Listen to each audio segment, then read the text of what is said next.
recent years, the participation of transgender athletes in sports has become a widely discussed topic, raising questions about rules, fairness, and inclusion across all levels of competition. I'm here to inform you guys on how sports organizations address the participation of transgender athletes through rules, science, and inclusion efforts.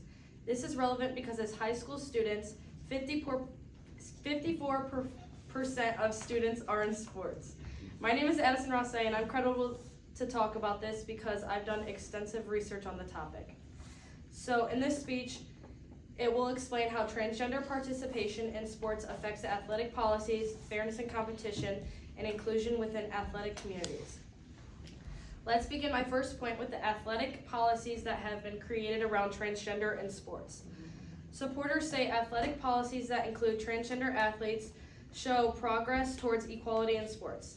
These policies help ensure that everyone, regardless of gender identity, has the same opportunity to compete and be respected. So Kliegman J. in an article of 2021 in March, published by Sports Illustrated, it says Gadzhi states that that sports is one of the parts in his life where he is not judged by his sexuality. But critics also argue that current athletic policies may not always ensure fair competition. They believe more consistent rules need to be balanced in inclusion with maintaining fairness across different levels of the play. So in an article published in 2024, April 15th, called Riley Gaines Sues NCAA over transgender policies, it states, it accuses them of violating Title V protections and rights to bodily privacy, not only making women compete against biological males, but also forcing them to share a locker room.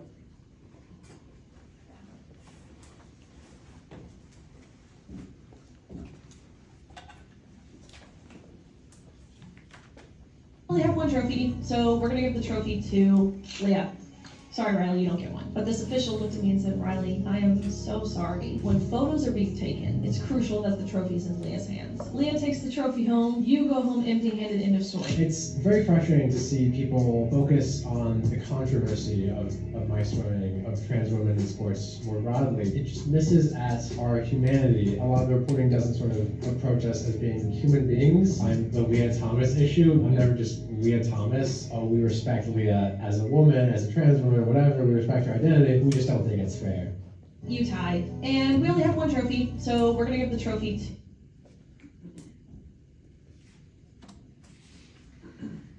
Okay, so secondly, one of the main discussions surrounding transgender athletes is how to ensure fairness in competition. Supporters believe that fairness in competition means giving every athlete an equal chance to participate regardless of gender identity. They argue that with proper guidelines, testing, transgender athletes can compete fairly while being true to who they are. In an article published in 2025 March called Pros and Cons of Protecting Women's Sports, it states, while this bill is framed as, quote, protecting women's and girls' sports, end quote, we write to call out this hateful measure for what it actually is, a discriminatory attempt to target an already targeted group rather than promote fairness and safety in school sports for women's and girls. So opponents argue that fairness in competition can be challenged when biological differences may influence performance. They believe maintaining separate categories or stricter rules may be necessary to keep competition equal for all athletes. In an article published in 2025 March, it says, conversely, Strub argues that women's sports were created to ensure fairness and opportunity for female athletes by allowing transgender women to compete in women's sports. The National Collegiate Athletic Association is putting women at competitive disadvantages while creating safety threats. So, and then this is a picture of somebody who was a biological male that won a women's division of weightlifting for the Olympics. And then finally, transgender participation in sports also highlights the difference of inclusion and acceptance. Supporters say that promoting inclusion and acceptance in sports helps create a positive and supportive environment for all athletes. It encourages teamwork, respect, and understanding. In an article in 2025 of June, it says, letting transgender kids play sports benefits all kids, states with policies allowing trans girls to play sports that have increased rates of sports participation. Critics also argue that focusing too much on inclusion could lead to policies that overlook fairness or competitive balance. They believe finding the right balance between inclusion and fair play is essential for maintaining integrity in sports.